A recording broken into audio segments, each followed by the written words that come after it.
بسم اللہ الرحمن الرحیم۔ السلام علیکم۔ حضرت ابن عباس رضی اللہ تعالی عنہ نے فرمایا کہ نبی کریم صلی اللہ علیہ وسلم نے فرمایا کہ میری امت میں سے 10 قسم کے لوگ جنت میں داخل نہ ہوں گے مگر جس نے توبہ کر لی۔ نمبر 1، وہ شخص جو امیروں کے پاس جایا کرے۔ نمبر 2، وہ شخص جو کفن چور ہے۔ نمبر 3، وہ شخص جو چغل خوری کرے۔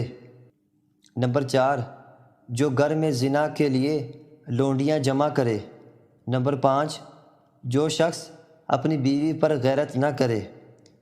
نمبر 6، جو شخص طبلے بجائے۔ نمبر 7، جو شخص تنبور بجائے۔ نمبر 8، جو شخص جرم نہ بخشے اور عذرداری قبول نہ کرے۔